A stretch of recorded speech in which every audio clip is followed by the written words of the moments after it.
the reason I'm registered as an independent is because a lot of the rhetoric around immigration or people in that community from the Republican Party and from Trump is particularly concerning to me, especially at the last rally. I know there was one of the speakers there compared Puerto Rico to a trash dump, something like that. One of my best friends, she's from there. I have family and friends who've gone there and have been to this place. They don't get representation in Congress. They still pay taxes, and to see them being treated like this and spoken of like this, it's concerning. Because I don't know what kind of policies are going to be behind that rhetoric. So I'm asking, do you So have how any much thoughts do you on know that? about the speaker that said that? I know that he's a comedian. Yeah. Does that factor at all into that?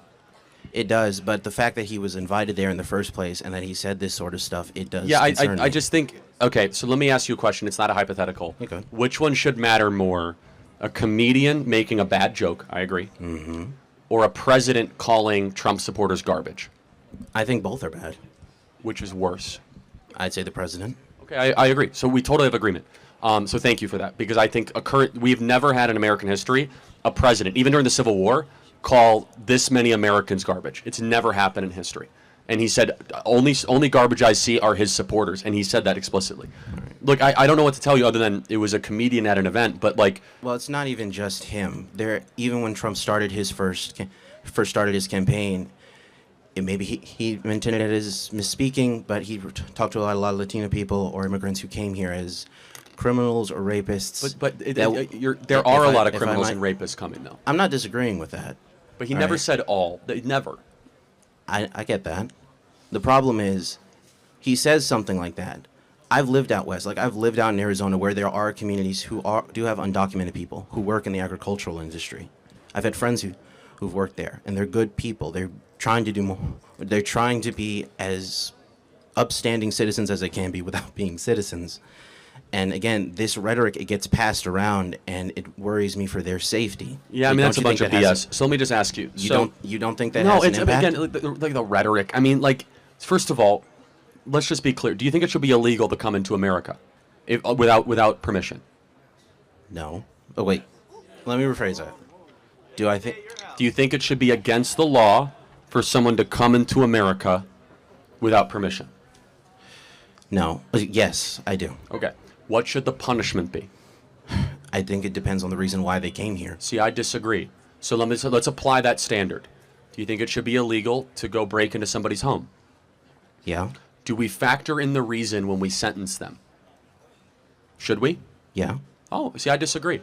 I don't think it's okay to rob a grocery store if you're hungry. I don't think it's okay to rob a bank if you're poor. Okay. Do you? Usually, I do not think it would be okay, but if someone's under extreme circumstances, I can understand why they might make a decision. Well, hold on a second. People are not coming to America under extreme circumstances. Really? What circumstance that their countries are poor? That's 6 billion of the 7 billion people on this planet. Right? Yeah. So that's a right to just walk into somebody else's country?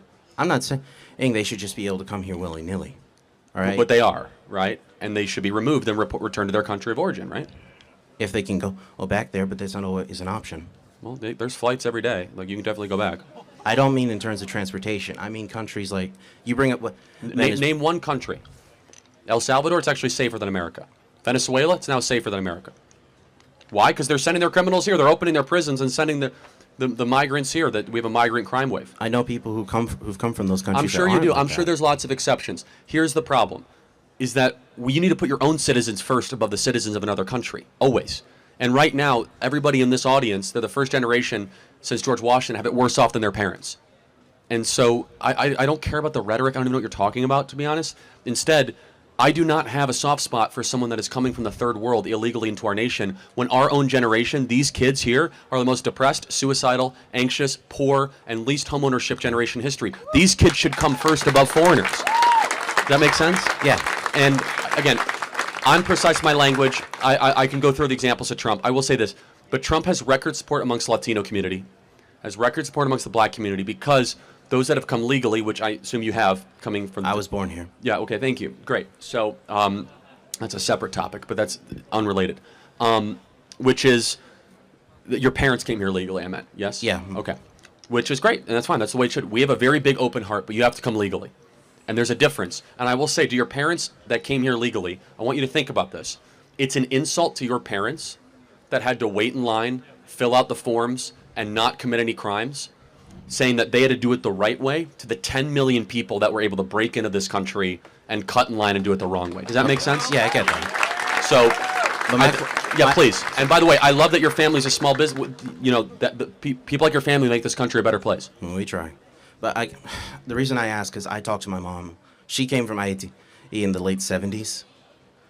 She's talked about this stuff. Like, there are people who've come up to our business. We usually don't get any trouble, but we don't usually say, like, hey, we're originally from that country, because we're worried, like, what if somebody's going to come up and say, oh, you're an immigrant? They're going to have trouble with us. I'm an immigrant, man. Where are you from? But I will ask you, though. So let me just, and I think this is important. Generally, have your dealings with white Americans been decent? Yeah. Depends? Depends, yeah. Really? Would you say that how have white Americans been indecent to you? To be clear, I'm not saying all that have been, but I know that when we go, depending on where we sell, we often have a much easier time selling in an area where there's No. That's not what I asked. Just because people don't want to buy your stuff doesn't mean they're being indecent, right? Yeah. I mean, has this country been good to you guys? Probably, yeah. I'd say that. Okay, good. No, again, we agree. I just, I would reframe your way of thinking as if there's like a boogeyman out to come get you. This is the least racist country ever to exist in the history of the world, ever. Okay. And your family's evidence of that. Thank you for your time. Appreciate it. But one thing that we should be happy as Trump supporters, because they have called us names, just like how you understand in the video, right? They call us what? Garbage.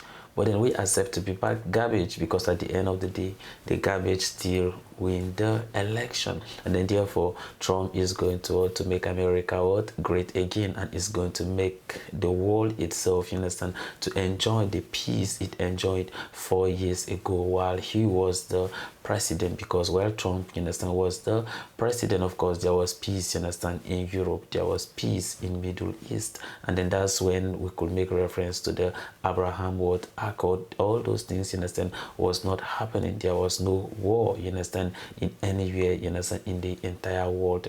But now we just thank God that he has returned back, and we believe that very soon we will not be hearing any war between Russia and Ukraine again, and we will not be hearing any war between Israel and any other country, you understand, in the Middle East. On the issue concerning the border, of course, we can't, you understand, allow, you understand, illegal people, you understand, to get to the country. And then if you do so illegally, of course, you should be sending back, you understand, to your country. Just like how Charlie Kirk says that it's not, you understand, right for you to rob, you understand, a grocery store just because, you understand, you are hungry. It does not justify that because you are hungry, then you should go and rob the bank, or because you are poor, then you should go and rob the bank. So it does not still make sense for you to get to the country without following the right processes. This is just, you understand, as simple as that. And then for some people who feels that it's because of their race, that is why people don't want to do business with them, then I think that you should change your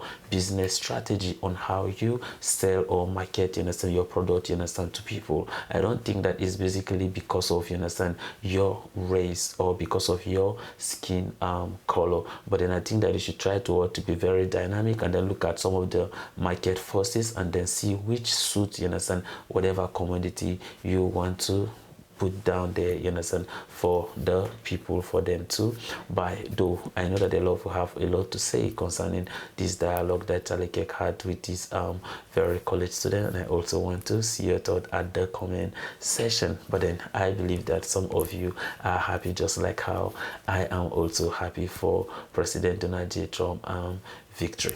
So this is the end of my video. If you like my reaction, you should like, share, and subscribe. And if you have any video you want me to react to, don't forget to drop it at the comment section, and I'm going to check it out. So you remain blessed, and I see you in my next video.